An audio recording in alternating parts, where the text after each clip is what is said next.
Welcome to another Game Pass recap. The month of May came with a couple big new releases, a couple of great old titles, and a slew of diverse indie games that are sure to tickle at least one of your fancies. My name is Natal, and I try the first hour of each game, so you don't have to. These are the Game Pass games of May 2026. Motorslice.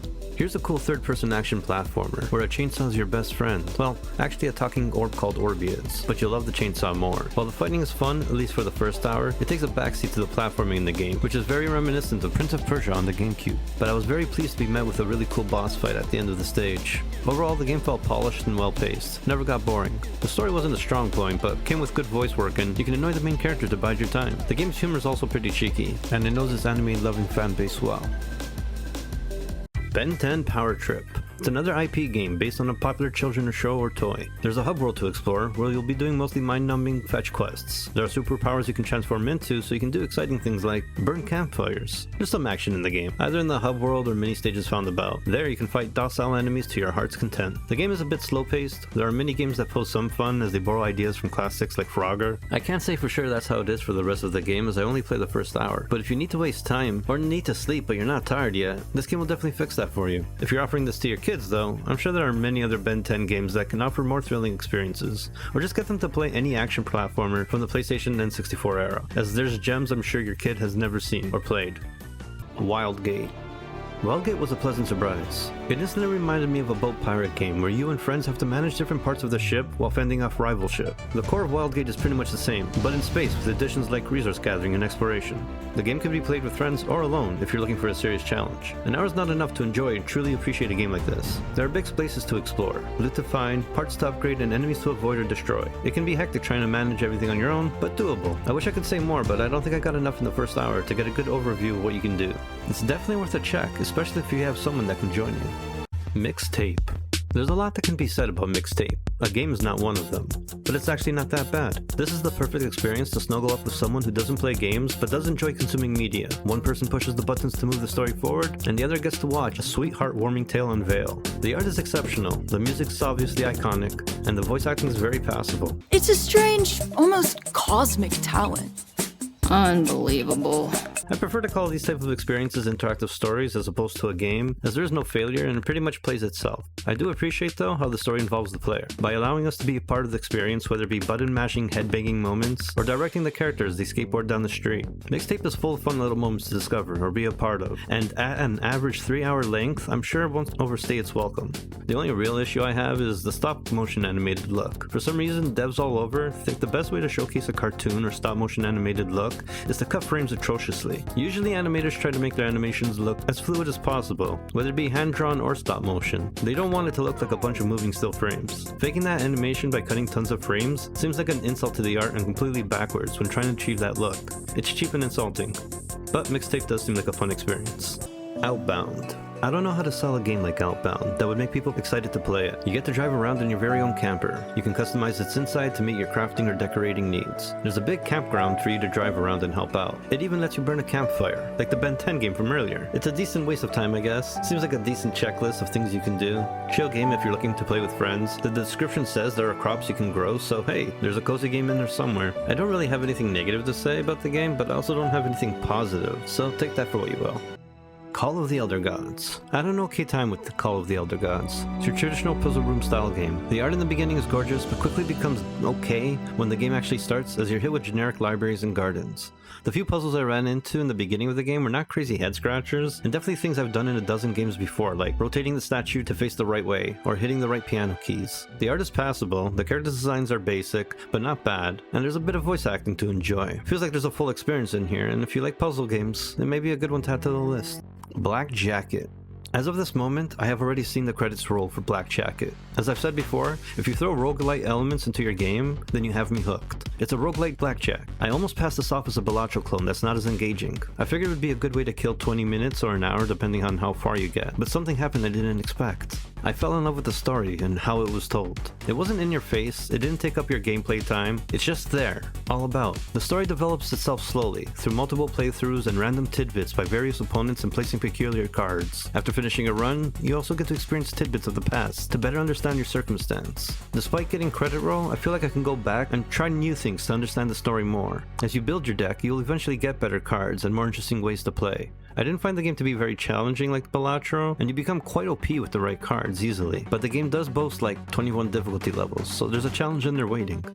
My Friend Peppa Pig. My favorite part of the monthly Game Pass releases, the kids game. Alright, I'll give it to Game Pass that they include at least one children's game each month. It's nice to see that kind of consideration. It's just a shame that the people making these games don't seem to care for your child's mental development, and instead seem invested on creating mind-numbing drones. Look, I'm not saying kids games need to teach your kids anything, but we used to be jumping on mushrooms and over giant chasms. Now they just want your kid to push one button. That's it. So you can do awesome things like raise the balloon, or move in one direction only. Your kid will grow up stupid if this is all they play. They definitely nailed down the tablet parent gameplay though, where you just watch and smash your hand on the device. The most mind-developing instance in this game was finding Pop's glasses and giving it back to him. Almost felt like a point-and-click adventure, but that stopped immediately and was back to pushing a button. I'll say one good thing about My Friend Peppa Pig. It looks like the cartoon, which is very vibrant, and it seems to be fully voiced, so fans of the show will get to enjoy an episode-like experience. Luna Abyss. This game has big lady heads, busting balls, a sharp-witted unicorn, and all matter of things that will make you say, "What the fox?" It's a first-person wave shooter full of bullet hell dodging fun and blasting goodness with decent platforming in between. Had a decent time of it. The aesthetics reminded me of gritty mangas, which I like, and the characters are interestingly zany, but I wasn't necessarily grasped by the story. The game also has an interesting mechanic that locks onto the enemy, and each shot is typically a headshot. I checked options to see if it was an aim assist mode, but it wasn't, and it seems to be part of the game's mechanics. I didn't have to use it, but it becomes easily excusable to use when you're near death. I'd rather not have that impulse to use it by not having it there at all, but it didn't really take away from the enjoyment. Seems worth the time. Escape Simulator.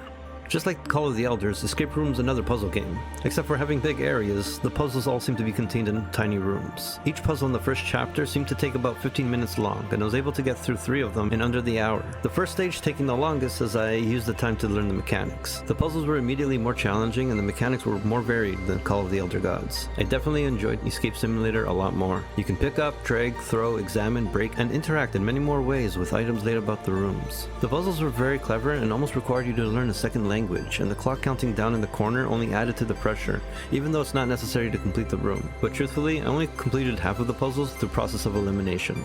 Yes, I'm one of those freaks that will try every combination if it's at most 3 things I need to rotate. The game was good at making the player feel clever. Definitely worth a go if you ever want to give your brain a no poke. Echo Generation 2. Playing Echo Generation 2 made me realize I need to play Echo Generation 1, made by Coco Cucumber, a local dev team based here in Toronto. I've covered at least one of their games before, Ravenlock, which was a good game that made me want to see more from this team, and I'm happy to see they've released several games since. The game is a card deck building RPG in a world that looks like it's made of voxels. Game could be voxels, don't know, but there are elements that look like polygons, so it could be a mix. Either way, everything about the art is great. The character designs, the choice of lighting, and the scenery are all a visual pleasure, quite like their other game. The gameplay is quick to understand and fun. The game seems to be cut up into optional chapters, kinda like Octopath Traveler, leading into a final chapter. I don't know what else to say. The game looks really slick. One of the many indies that came out this month that I'd love to sink time into. Kabuto Park. This game is cute. As someone in my chat said, it's like Pokemon training for kids. Not to say you couldn't enjoy this game if you're older, but rather it's a very enjoyable and easy to get into game for anyone of any age. It doesn't overcomplicate itself with a giant map and towns to explore, but rather gives you everything with a touch of a button. You catch bugs and make them fight, and that's pretty much where the Pokemon comparison ends, and you actually sumo fight with your bugs. There's shops to upgrade your equipment and expand your map, and tons of kids to beat. You gotta beat them all. Kabuto Park. The game's cute and a fun way to kill time. Backrooms. I get how this might be a fun game if you're a streamer and you want to pretend to freak out to get them kitty points, but I don't know what this piece of shit actually is. The best part of the game, being the yellow-walled backrooms we've all come to identify with, is just the first level, and the rest is lazy dumb shit like a parking garage. Even if the game does go back to the yellow backrooms, I still don't want to run around like a moron being chased by a monster that never loses your tail, and eventually ends with an ear-piercing scream, even though you try to lower it in options. This game is shit. I hear the movie's good though. Crashout Crew. In Crashout Crew, you're a cute little forklift that brings the right box to the conveyor belt. I imagine that's how most cooking games are as well, where you gotta put the right ingredients in the meal. I don't know if there's any more to the game than that. You can bring friends along, and I guess that adds to the fun as you crash into each other and make loud noises. I had to look at the trailer to see what else there is to the game, and it seems like the maps get zanier, but the gameplay seems the same. I don't know. If doing a fetch quest is fun to you, hey, there's a whole game about it. Enjoy. And those are the games I tried in May. Alongside the great choice of new indie games that came out last month were the new releases of Forza 6 and an early access to Subnautica 2. You can also go through a complete edition of Outer Worlds if you haven't already. And of course the 5th Final Fantasy game, continuing the monthly releases of the Final Fantasy franchise. Does this mean we'll get the original Final Fantasy VII or the remake once we get to it in a couple months? Let me know if you know in the comments. So there you have it, the Gamepass Games of May 2026. Another full library of choices for those that want quick action or those that want to chill. Not a bad month, especially now that prices have dropped down again. I hope you enjoyed another Game Pass recap. If you enjoyed my video and want to see more, a like and subscribe can get you more, and that helps me a bunch. You can also find my tier list for the games in my YouTube page posts. My name is Natal, and thank you for watching.